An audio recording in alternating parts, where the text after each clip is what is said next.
How did the Diplomat Season 1 end? All the thrilling twists to remember before Season 2, including who survived that car bomb. There was no shortage of shocking developments and explosive cliffhangers in the Season 1 finale of Netflix's The Diplomat. The Emmy-nominated political drama series stars Keri Russell and Rufus Sewell as Kate and Hal Wyler, married American diplomats with extensive foreign experience. The season opens with Kate learning she's been reassigned from Afghanistan to the United Kingdom after a British aircraft carrier, the HMS Courageous, was bombed, killing 25 members of the Royal Navy. Throughout the season, Kate attempts to prevent a world war from erupting as the British seek to find out who is responsible for the attack. The final episode of Season 1 follows Kate and the British Foreign Secretary Austin Dennison, David Gyasi, as they attempt to facilitate the arrest of the bomber, Roman Lenkov, while he is vacationing in France. But as Kate gets approval from the French to have the British take Lenkov into custody, she learns something that changes everything. This extreme cliffhanger at the end of Season 1 was a deliberate move on show creator Deborah Kahn's part.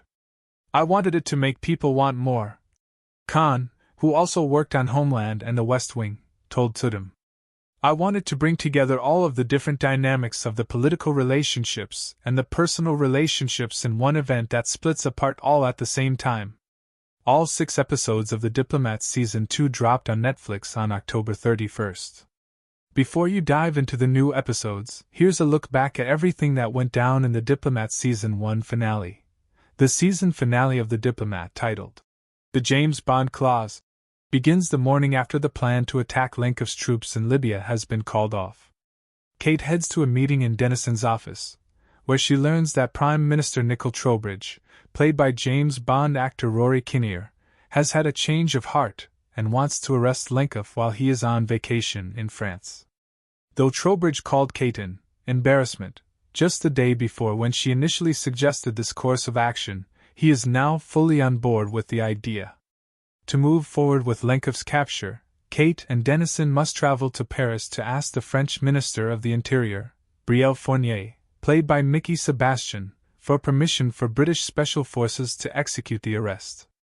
Because of the last-minute travel plans, Kate asks Hal to step in for her and give a speech at Chatham House, an international affairs policy institute in London. Hal's speech is well received, and he phones Kate in Paris to tell her as much, and that he was approached by a Tory Member of Parliament, Merritt Grove, played by Simon Chandler, for an urgent meeting. When Kate finds out that Hal has accepted the dinner invitation with Grove for that evening, she is enraged by the realization that her soon-to-be ex-husband is potentially gunning for the Secretary of State position. She demands that Hal not meet with Grove, and arranges for Stuart Hayford, Otto Asando, her chief of mission at the embassy, and aide Ronnie Buckhurst, Jess Shanleo, to take the meeting instead. But Hal insists on coming to make a 5-minute handover.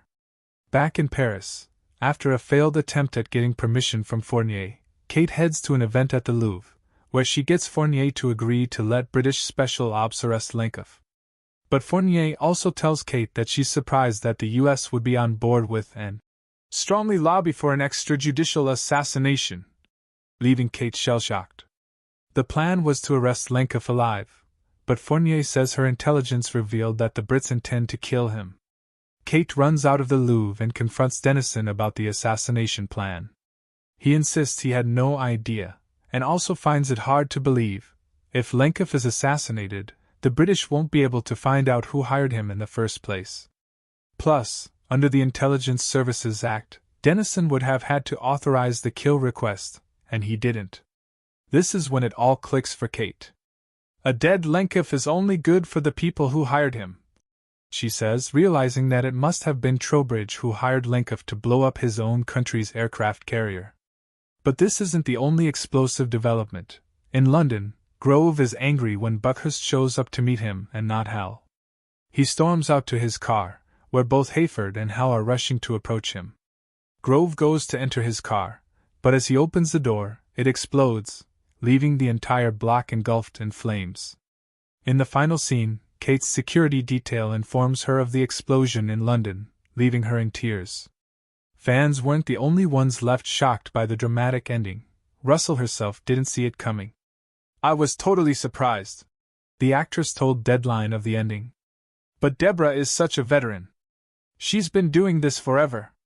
She's such a pro. She knows what she's doing. I'm assuming she had that plan for a while, but I was completely surprised. Does Hal survive at the end of the Diplomat Season 1?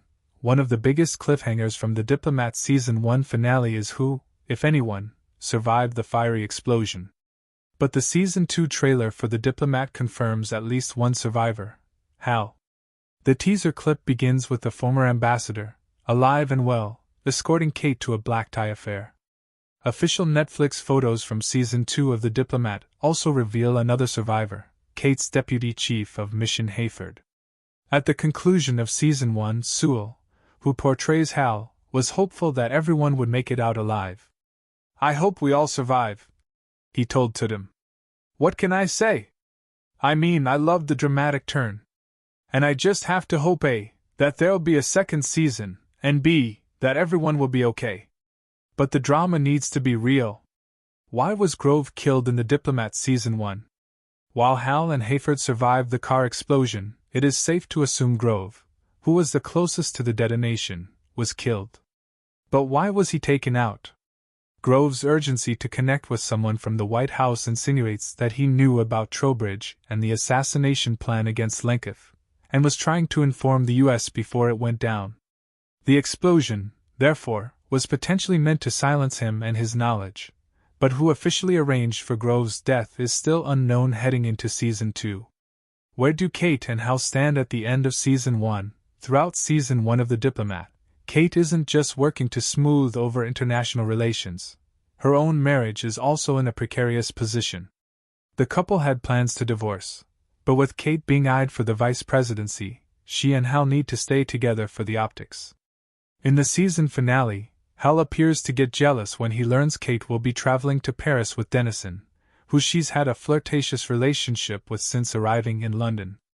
Kate offers for Hal to come along and seems like she's even on board with reconciling, but that all changes when she thinks Hal is eyeing the Secretary of State position.